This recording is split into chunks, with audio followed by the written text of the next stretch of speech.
the International Association of Exhibitions and Events found that 76% of people surveyed said that networking was a top driver for why they chose to attend an event. Mm-hmm. So that's high, 3/4 of the people. And yet you and I both know that 3/4 of people attending a conference or attending a networking event don't leave being like, yes, I met the exact right person. That is Robbie Samuels, dropping some knowledge about networking. Look, y'all know that I am all about the communication, but one thing that you probably don't know about me is I really do not like networking. I don't want to use the word hate, but it's pretty damn close. Even the thought of attending a networking event gives me butterflies. I am happy to report, however, after having this conversation with Robbie, I am feeling a lot better about networking. In this interview, he gives us some really great advice, and it's practical advice that we can put to use starting today. So make sure you take some good notes. Also, be sure to let me know how you fare at the next in-person or virtual networking event that you attend.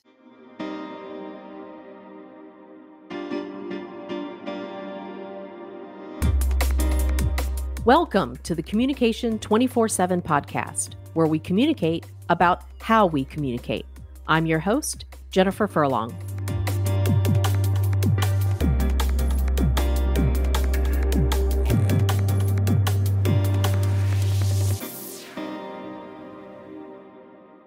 I am super honored to introduce to you today's guest because he is a networking expert. As a matter of fact, he has been recognized as an expert by NPR, PCMA, Harvard Business Review, Forbes, and Inc. These are heavy hitters, y'all. Okay, so this is no joke. And as an expert in virtual event design by JDC Events, we're going to learn so much from him. Now, as a virtual event design consultant and executive Zoom producer, he designs and produces some pretty engaging and meaningful online experiences for his different audiences. He's the author of 3 books, including his latest one, Out of Boredom, Low-Tech Solutions for Highly Engaging Zoom Events, which we will have a link to that in the show notes for y'all. And lastly, since 2016, he has hosted the On the Schmooze podcast. And since March 2020, #No More Bad Zoom Virtual Happy Hour. Sounds like a good time. Thank you so much for being a guest. My very special guest of honor, Robbie Samuels. Oh, and I didn't mention, you're also a TEDx speaker and a Harvard Business Review contributor. I got to get that in there as well. So incredibly nice to see you, Robbie. How are you doing? Jen. Thanks for inviting me on your show. I've written 3 books, and relationships are definitely a through line for all of them, because in one way or another, they're all about engagement and connection and community building. So I'm excited for this conversation. Yeah, I'm so glad that you said that because, obviously with a communication themed podcast, the biggest thing that we focus on is relationship building, and how do we build those relationships effectively? We have to be mindful of how we're sending our message and how is that message being received to our different audiences. That's why I wanted to have you on the show, because you have so much experience in the networking realm. I mean, you are able to speak on so many different topics, but today I really wanted Robbie to come on the show to really talk to us about how networking is changing in this new experience that we're having. We're kind of post-COVID, not really, but yeah, post-COVID. So we're starting to get back into the person, face-to-face type of situations, going to conferences and networking events, but we're also still online at the same time with a lot of these different types of events. Do you mind just taking us back a little bit? Tell us, what's your origin story? Where are you from? How did you end up in this space talking about networking? Yeah, so I worked in nonprofit for 15 years, organizing fundraising events and doing major gifts. And I was organizing 25 events a year for them. But about a year in, I launched a meetup group. And that actually ran for 11 years. We hosted hundreds of events and had thousands of members. But at the end of that first year, we brought together our regular attendees and we sort of talked to them about what kind of space we were trying to create. And there was maybe like 18 people gathered together at a coffee shop. And we talked about can you come a little bit early and greet people? Because the newcomers always come early and there's no one there to talk to them. And I'm busy setting up. And can you help with the name tags? Sure. And then I said, okay. And then like mingle and schmooze and work the room. And they go look dead and, deer in headlights. Like the what? And it turned out most of the people of the 18, more than half were shy and or introverted. Mm-hmm. And so for them, it just felt like, what? But they appreciated the space we had created. So they wanted to continue it. So I was operating out of Boston at the time, and Boston has sort of a bit of a reputation about being a little cold-shouldered at first to people. And so it's really hard to kind of break in and find your friends. And so we really wanted to break that down. And we started training people. I started creating a curriculum, and that curriculum became Art of the Schmooze, which was a networking talk that I did for 11 years before the pandemic kind of quashed it. So, I had this talk, and I was offering a pro bono. This is like 2005, 6, 7, 8, that kind of time frame. And then 2009, I get invited to paid to speak. Funny thing is, it's on the topic of fundraising. And someone says, Robbie, I know that you speak on networking, and I know that you are a fundraiser. Will you come to DC and train our board of directors on how to fundraise? And I was like, sure. So that's how I became a paid speaker. And then I started offering networking trainings as a paid speaker. And then we made it really big when foundations hired me. So I was speaking to boards of directors, foundations, that kind of thing. I left the career behind the end of 2014 and go full-time into entrepreneurship. I launched a podcast and trying to figure out who my new audience is going to be. I'm looking into doing work around conferences, networking at conferences. I ultimately decided to write a book on that topic. That comes out in 2017. 2018, I launched a full program, a coaching program, write for Harvard Business Review. 2019, do a TEDx talk. Boom, comes out January 2020. TEDx talk is published. I am poised to be an overnight success, 10 years in the making. 2 months later, Jen, nobody cares about networking at conferences, which had been my entire focus. It was like networking at events. So I had to find a new way to show up and offer value. And I ended up writing a blog post called 9 Ways to Network in a Pandemic. And that came out on March 12th, 2020. Mm-hmm. And I was looking at that list that night. It was a Thursday evening. And I saw that number 3 said host a virtual happy hour. Now, I'm a person who always hosts dinners at conferences. I gather people for, like, whether I'm even attending the conference or not. Like, I've done this when the conference is in my area. I'm like, organized speakers to get together. I'm going to an event on Wednesday. I've organized the speakers to get together ahead of time. Like, this is who I am. So I'm like, I'll just do that virtually. So I hosted my first virtual happy hour, March 13th, 2020. Long story short, I had no idea that was going to revolutionize my business, that within a few, 8 months, I had a thriving 6-figure business based on all new revenue streams. I became a virtual event design consultant and executive Zoom producer. I had a certification program put together to help other people become confident and competent using Zoom. It all happened. And in 2021, I published a book that really explains how I did that. I'm a business growth strategy coach, and I was able to really take what I was teaching my clients during that time and apply it to my own business practices. That Smallest Big Results came out. My first book is Croissants versus Bagels, Strategic, Effective, and Inclusive Networking at Conferences. And then just like this year, on the 3-year anniversary of that first virtual happy hour, I published my third book, Out of Boredom, Low-Tech Solutions for Highly Engaging Zoom, because I really feel like I cracked the code on how to design these transformative, inclusive, and engaging online experiences. Throughout all of that, my network helped me. That is amazing. It seems like you were able to capture lightning in a bottle. I mean, I know it was like 10 years in the making, all of that work, but did you feel at one point it's just like all of this was just coming together, and did it surprise you, or was this just something you were like, you know what? No, I could tell. I knew this was going to happen. I just knew it. Well, I think there was a very freeing time in the beginning of the pandemic because we were all so self-focused that we didn't really pay attention closely to what other people were doing and trying and failing at. And so, of course, I can highlight all the things I tried that worked.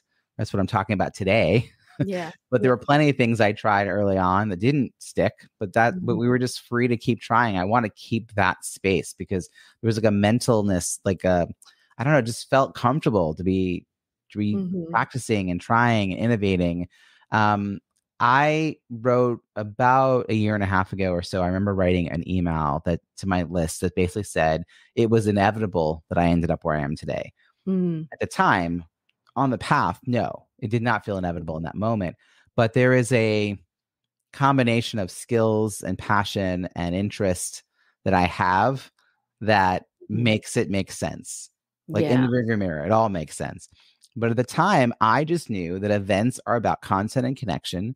I had been training people around that for years because if you're going to make the effort to leave your home, get on a plane and travel somewhere, make it be worth it, right? You're not just going to this event to learn something. You're also going there to meet people, and people's they set a high bar around their intention for networking at an event, but then it's a very low bar as far as follow through of actually meeting the people you want to meet. And I was trying to close that gap, and then suddenly we're the in person was gone, and we're doing virtual. At that time, virtual meant 45 minutes of death by PowerPoint followed by ineffectual Q&A and no one moderating chat. So I knew we needed to find a way to create community and connection, collaboration. All that had to happen online. And now I've done that. Like that's what I get hired to do. And it's incredible, but I could not have envisioned that like March 2020, April 2020. Like I was really confused about what could happen. I'm glad that you had mentioned the persistence that it took, that, I'm sure there were mistakes made. There were a lot of lessons learned in order to get this going in the trajectory that you wanted it to go. And it's, so successful. I view communication in very much the same way, and networking very much the same way as well. It's, it's almost like all a grand experiment. What may work in one situation, as far as how you're communicating, may not necessarily work as well in a different situation. One thing you had mentioned, everyone has really big intentions when they attend a network event. How were you able to recognize the intentions that you brought to a networking event, and whether or not those were, I don't know if I want to say the right intentions or maybe the right intention for that moment? How were you able to get to the point where you were thinking about that aspect of it? Like, okay, what am I going into this expecting, and making sure that I'm expecting the right thing or maybe the appropriate thing? All right, I've got two things that are coming in my head right now. One is that there's actually a study that I talk about relating to the intention. The International Association of Exhibitions and Events found that 76% of people surveyed said that networking was a top driver for why they chose to attend an event. So that's high. It's 3/4 of the people. And yet you and I both know that 3/4 of people attending a conference or attending a networking event don't leave being like, yes, I met the exact right person. Right. Yes. And so I knew there was this gap. I knew that was happening. And what had been coming up in all of my presentations, I had this one networking strategy that I always would teach, this tip. And it was so memorable. It was such a sticky concept. And it's croissants versus bagels. So bagels are these tight clusters. So picture going into a networking event in person. There's all those people standing in those shoulder-to-shoulder huddles that are impossible to break into. Those are bagels. If anybody shifts their body language and makes space for others to join, that is the croissant. So the croissant is when there's an opening in the circle. And sometimes it just naturally happens. So one of the things I teach people, and one of the things I do, is I walk in a room and I look for those natural openings so that I'm not just hovering on the outside of one of these bagels being like, hi, can I come in, please? And I also am trying to align my intentions with my body language. If I'm there to meet people, if you're there to meet people, our body language should reflect that. If you stand in the corner with your arms crossed, you're just going to get cornered by someone who wants to sell you something. You got to stay in the middle of the room. You got to know how to engage people. Get online for the buffet. Get online for the bathroom. Get online for drinks. Like, chit chat with people while you're doing that. So the thing that helps me stay focused, and I got asked this question by a reporter, and it ended up eventually being re-shared on Lifehacker, which was pretty cool. But he said, what have you not shared? And I said, you should draft your follow-up email before you go to the event. So you're not sending it because you're not, you don't know the future, but it helps you really stop and think, okay, who am I hoping to meet there? Well, I don't know anyone specifically. Well, what kind of people will be there? Well, how can I find that out? Okay, let's see. Can I get an attendance list? Well, no, I don't have an attendance list. Can I see pictures from a previous event? Oh, yeah, I can see some pictures from a previous event. Can I see the sponsor list? Can I see the host committee names, right? Can I see the speaker names? All that information helps you start thinking about generally the archetype of the kind of person you might want to meet, but also you might end up with a couple of actual names in your list. The speaker you want to meet, maybe this is a sponsor you want to meet from an exhibitor booth. And with that in mind, you will draft 1 to 3 maybe templates. And essentially, it's going to answer how you want them to stay in touch after. Like you're really conceptualizing, I have this amazing conversation with Jen. Jen's the person I really want to meet. How do I want her to stay in touch with me? So you're really mentally getting yourself ready to walk in that room and have that conversation.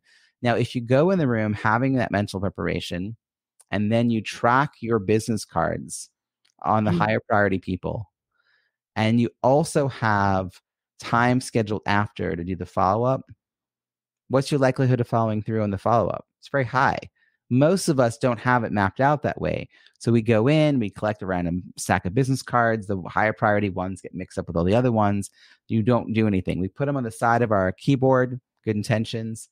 And then like a week goes by, we put them in the back of our desk in a little pile, right? And then we're like, oh, the pile's kind of falling over.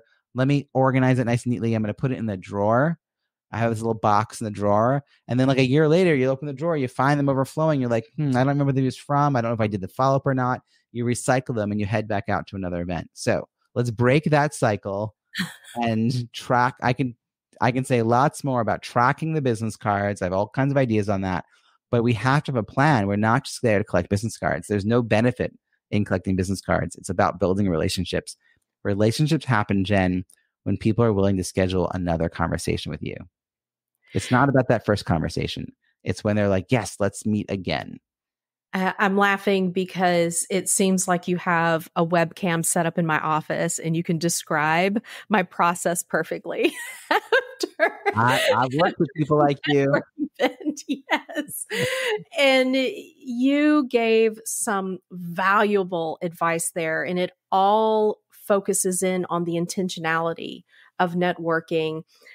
Number one, the idea of walking into the room and looking for the croissants versus the bagels, that is brilliant. I absolutely love that analogy, because I know that I'm not alone in that walking into an event. And you're right. It can be so intimidating walking into a room, especially if you are walking into a networking event that you know absolutely no one. That just gives you something to be able to look to. And then you said, draft the email before you go so that you can think about who is basically your target audience, right? Who is your target? Who are you wanting to focus on meeting? And to figure out what you want to talk about, right? Yes. You probably have more than one, thing you could talk about. Knowing the audience, you'll have a primary thing, and you might have, a secondary or tertiary topic. And you can't go up to one person and just, while holding their hand and pumping their hand as a handshake, spew out like 3 minutes of all the things you do. You can't do that, right? You trap people that way, and they look very uncomfortable. So instead, you want to come in with the thing you think would be most intriguing for the people you're talking to. Mm-hmm. You may not even follow up with those second and third things in that moment, but you can in a follow-up email. You can say, oh, you know what else? I didn't mention this, but here's another way we might want to cross paths. Or here's something else I do that you might be interested in. And that's cool. That's just inviting them into another way of having a conversation and relationship with you. And I think too often, like, we don't prep that stuff ahead of time. So we're like, hold people's hands while we're like kind of sputtering our way through an intro. And, we all know we're supposed to have our polished 15-second, 30-second intro and all that. And there's definitely a reason to have that rehearsed. But I also think knowing who the audience is will help you better frame all of that. Absolutely. That's the number one rule of any public speaking. Know your audience, right? Know your target audience, so you know how to present the message in a way that they're going to want to receive it and be able to remember it. You want them to remember you at the end of the day. Otherwise, what's the whole point, right? Why are we even getting out there? So you had mentioned the chit chat. take me through that. There are many of us, when we go to a networking event, we enter the room. Okay, now I'm looking for the croissants, getting my in, or I'm going to go stand in line to get the buffet. There's somebody standing next to me. How do I chit chat? There are so many. We talk every day. This is not a new skill that we're developing. We have conversations.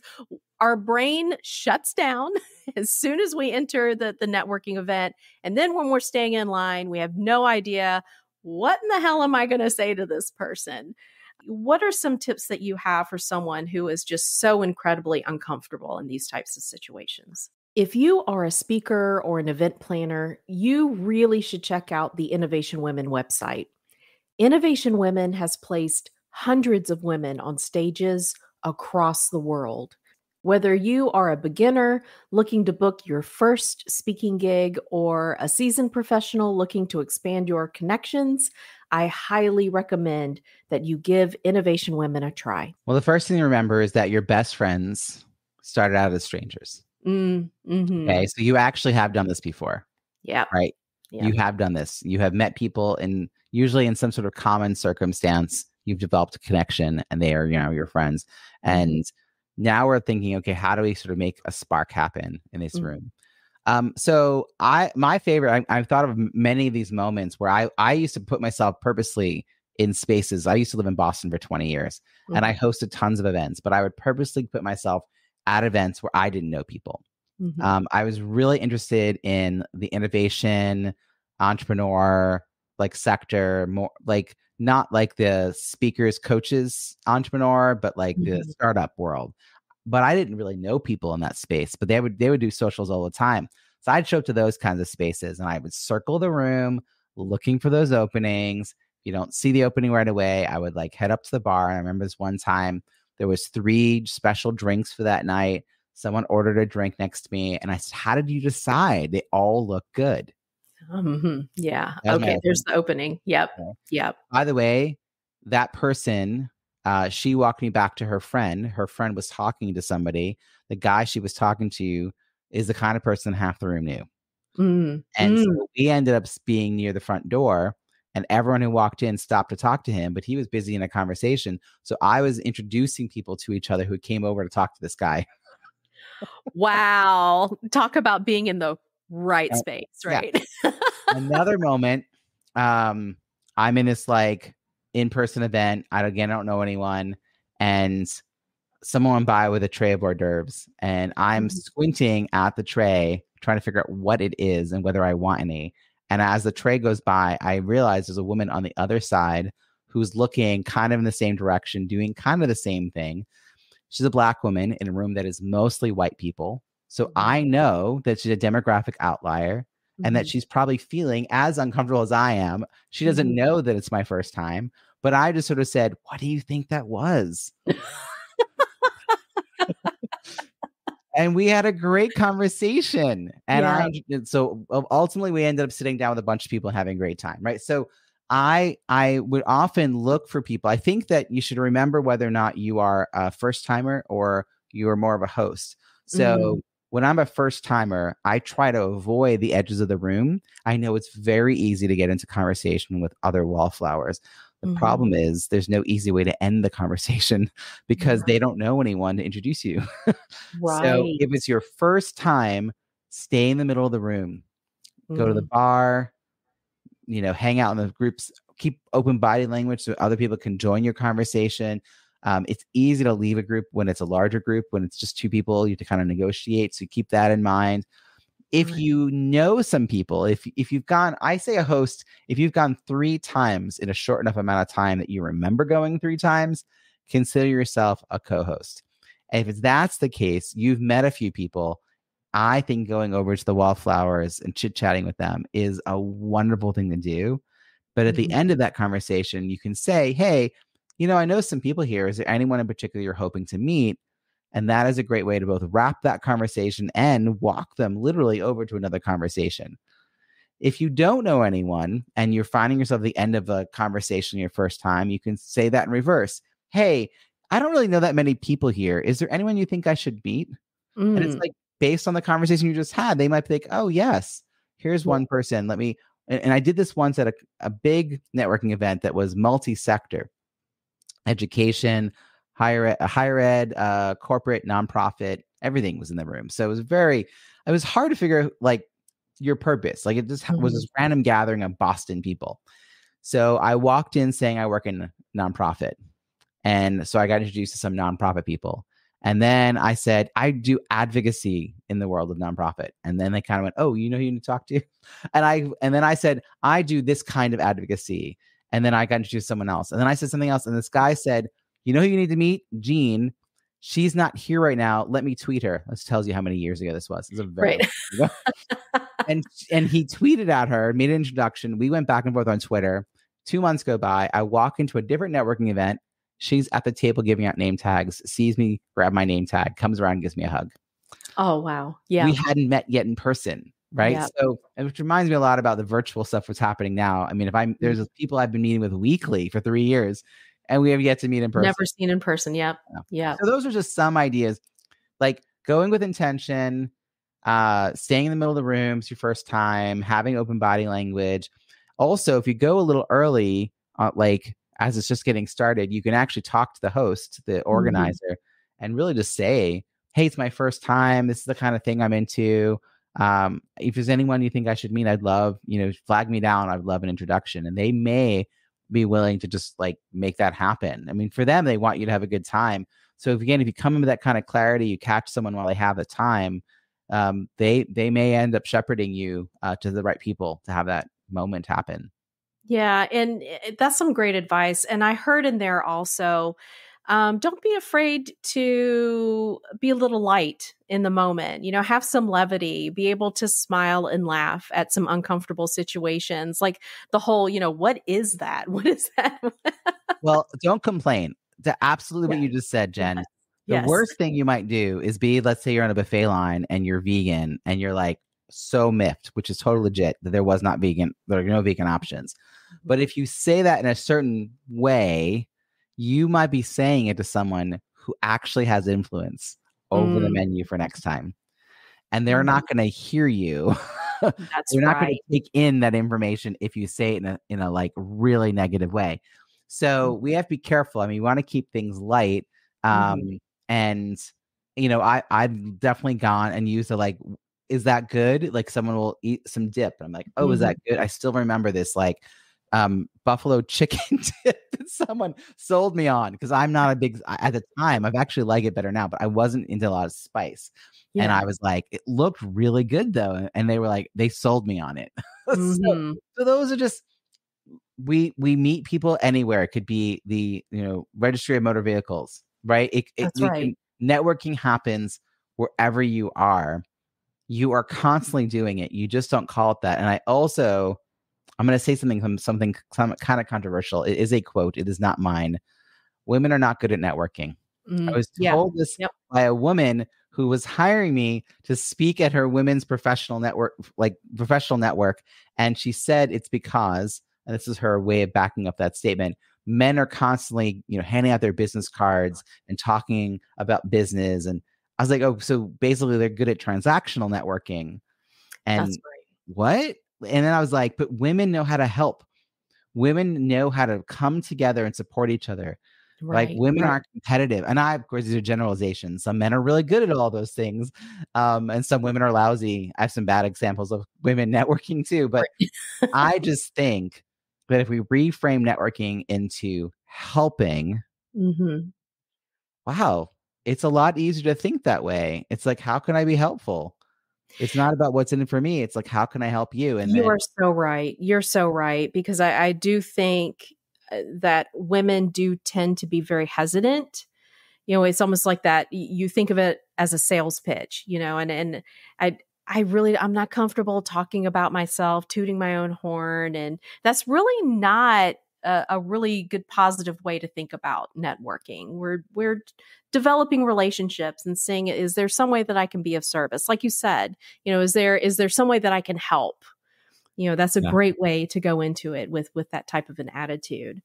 With the transition to online networking. And you said it a moment ago. I mean, there have been instances, you and I both belong to Innovation Women, where we go online and we see all of these amazing people and have all of these amazing conversations. But I haven't met anyone in person yet from that group.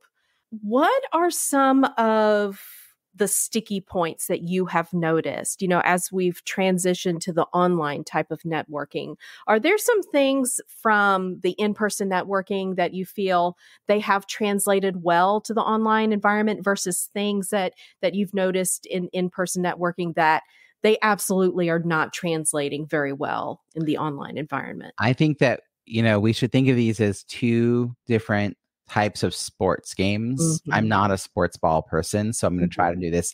So hockey and soccer have some similarities, but they're completely different games. Like, so but no. And I think similarly, we can't take hockey rules and put them on top of a soccer field or vice versa and expect it to work. You have to understand the rules of the game you're playing and then play them as well as you can. And so the benefit of virtual is how easy it is for us to stay in touch. In person, I would meet someone at a conference. Like, I go to the National Speakers Association Influence Conference every year. I'll meet someone awesome. A year will go by. I won't have talked to them. I'll walk in. I may stumble across them again. Be like, oh, right, Debbie. Oh, yeah. Right. Maybe year 3, we'll finally cross paths and decide to stay in touch. Like, it takes a long time. Now it's like year 1, I meet somebody. I immediately say, we should schedule a catch up in 6 weeks to see how we're doing after the conference. Or, hey, by the way, I host this virtual gathering, or you host a virtual gathering. We should both go to this virtual thing. And we start to cross paths virtually on a regular basis. I've been hosting a weekly event since March 13th, 2020. It was a free event for 2 years, the No More Bad Zoom virtual happy hour. That is now available on the first Friday of the month, nomorebadzoom.com. It's an awesome networking event, particularly for entrepreneurs. And then on the other Fridays, I host what I call the Content and Connection Club. It's a mastermind, $25 a month. That is not a mistake. Half the money goes to charity. And I love it. And part of what I love about it is that the consistency of meeting these people, they have been deep relationships. Right? It doesn't matter where they live in the world. We are meeting regularly. And I think the blend of the two is really great. I'm about to head back to the National Speaker Association conference in July. I'm already picking up connections with people that I haven't talked to maybe in a while. I'm thinking of the people that I've met there over the years. I'm going to try to reconnect with them before the event in some way. It could be a virtual live like this, or it might just be interacting with them on social. So that I'm going to probably host something or many somethings at this conference. I'm going to be reaching out to invite them to things. So it will be a much easier way to pick up the thread. And I think it's exposure. It's ongoing conversations that really develop a friendship, not just a one-time invite and then a year later another connection and a year later another connection. So I think not all virtual programs or virtual networking events are equal, but not all in-person events, networking events are equal. So we could talk about how do you choose the right ones. I happen to really love Innovation Women's weekly speaker friend, which is every Friday morning. And there's a few events that I highly recommend, particularly for entrepreneurs and speakers. But yeah, it's about showing up and being, thoughtful about where you spend your time. When we attend these virtual events, a lot of times they'll break us up into these breakout rooms, right? And then breakout rooms. And you'll have a smaller group of people. I attended a networking event just a few weeks ago where they did this, and we got into these breakout sessions, and there were about 4 or 5 people, and it was timed because, of course, naturally there's only so many minutes that you can do this, and everybody was to introduce themselves. Is there anything that someone can do in that situation to really stand out in the group? I did notice, hopping through several of these breakout sessions, that there still tended to be people who were quiet, even if they had, okay, you've got a minute, to introduce yourself. Then after that minute was up, you could see them close back up. What advice do you have for someone who is in a networking event like that and they get into the breakout room? How can they make the most use of that time? All right. So I have a few thoughts. One is, before we even get to the breakout room, one of my most favorite things to do to network online is to be active in chat.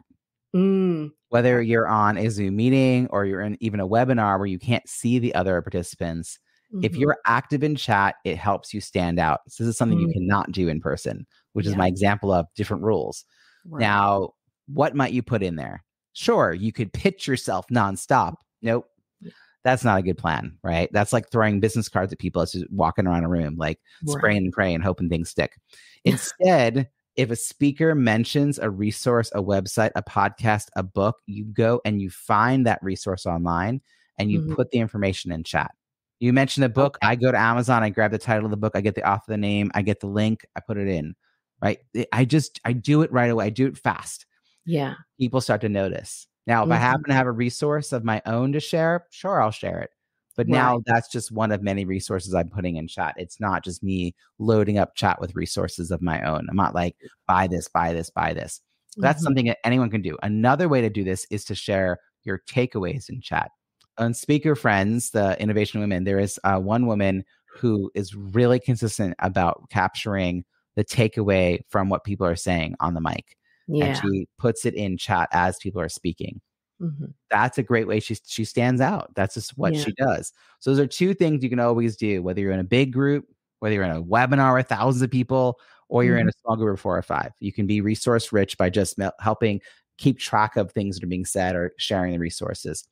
I think people hosting events, virtual events, could do a better job. I literally just wrote an entire book about how we could do a better job with Zoom. And I wrote 10,000 words on breakout rooms out of 64,000 words in the whole book. So it is the first section that I started writing. And breakoutofboredom.com has a ton of resources where you can get free content to help you think about how to do this. But I think if they give you a specific question as you head into the room, not just introduce yourself, but a specific question, like, if you had free time, how would you spend it? Right? Or if you had free time, what would you want to learn? Right? That kind of question. Share a personal and a professional win. These are all very simple icebreaker questions. And if you put 4 or 5 people in a room for 10 minutes and you tell everyone you're going to have 2 minutes apiece, and there's a countdown clock telling you how much time is left, and alphabetically go by first name in alpha order, and like you just give them all those instructions, and then you say, by the way, let me answer this for myself before we open the rooms. My wins are, or if I had free time, I would want to learn. Now their brains are engaged. They heard your answer, which makes them start thinking about their own answer. They know whether or not they're more likely to go first or towards the end of this list. They're just ready to go. Too often when we get sent to a breakout room, we're all like, what are we supposed to do? I can't remember the question. I'm staring around. Everyone's muted. No one wants to unmute.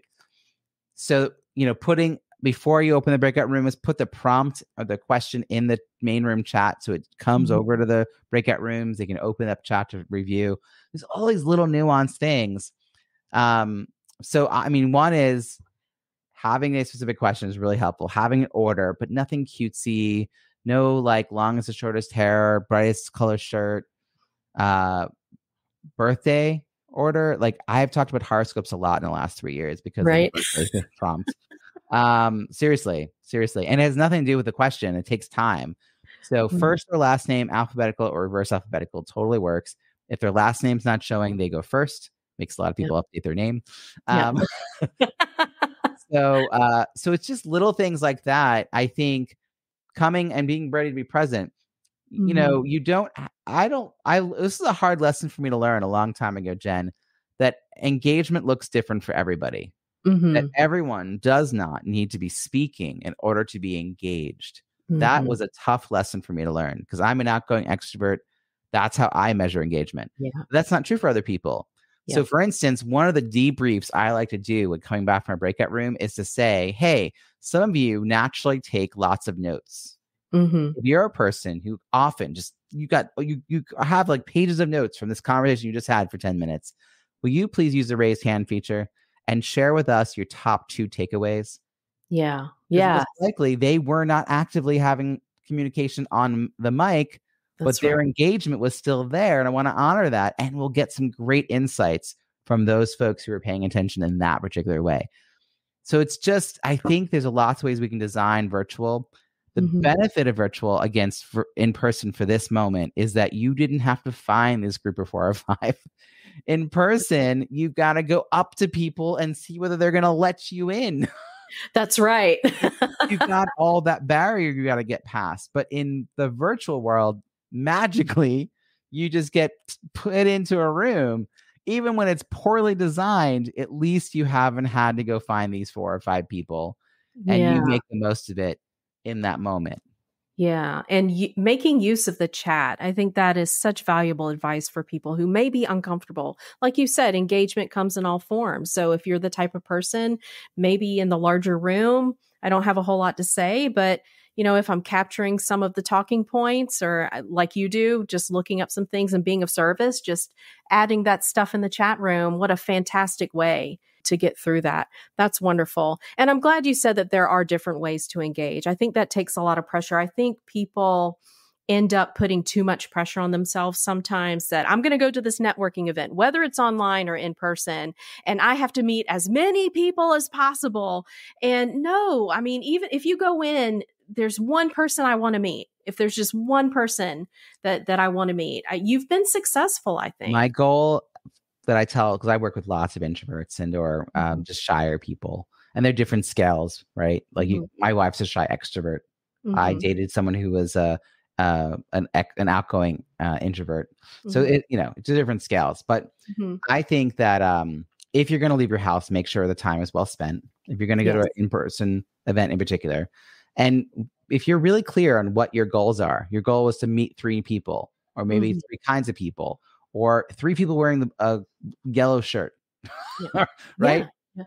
Here's the thing. You get to leave. That's right. You don't have to stay. Like, I stay to the end and stack chairs. I've stacked every kind of chair. You don't have to stay. You could literally spend an hour of like a 3-hour event, meet the people you came to meet, and head home.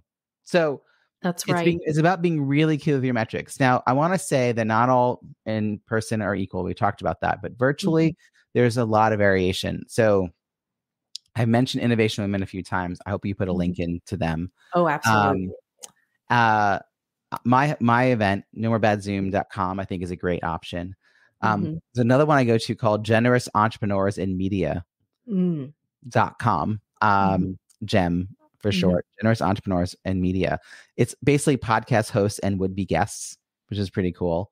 So that's another one that I really like. I'm trying to think, like, there's a few that I really have made an effort to continue to go to.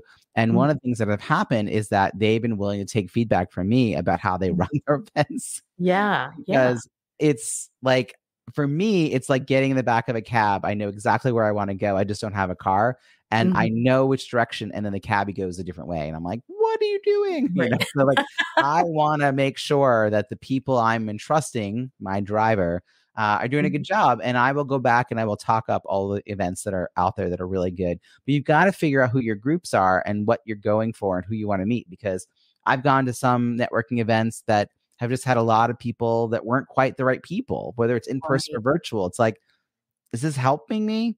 And I think sometimes you got to go 3 times to figure it out. Like, truthfully, you need a little bit of time, but if it's not, it's okay. And that's my other tip. I'll just say, as where I know we kind of have to wrap, but if you go 3 times in a short enough amount of time that people will remember you, it's the same energy as going 3 times over an entire year. But if you then skip the 4th time, people are going to remember you when you come back on the 5th time. And they're probably going to be mentioning you in your absence on the 6th time. But if you go back 3 times over 12 months, every time you show up, you're a new person. That's right. Same energy, but you get more momentum if you can just put a little more energy in. And whether that's in person or virtual, I think networking in that more intensive way really, really helps. Yeah. Such incredibly valuable advice for so many out there who we just need to hear it. Absolutely. Robbie, thank you so much. Is there one last thing you would like to say to the audience before we wrap things up? I'll offer two more pieces of resources. One is croissantsvsbagels.com is where you can go and get all the free bonus content for croissants versus bagels, strategic, effective, and inclusive networking at conferences. My TEDx talk, which is titled Hate Networking, Stop Bageling, and Be the Croissant, is available at robbiesamuels.com/TEDx.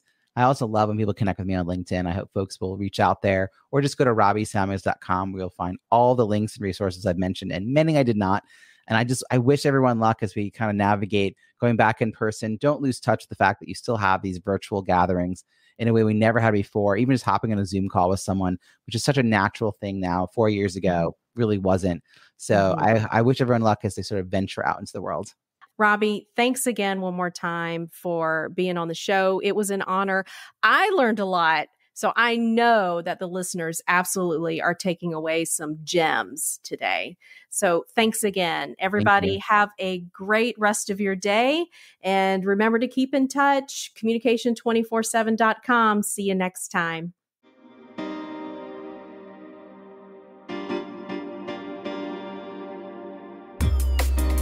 Thanks for listening. If you enjoyed this episode and you'd like to help support the podcast, please share it with others, post about it on social media, or leave a rating and a review.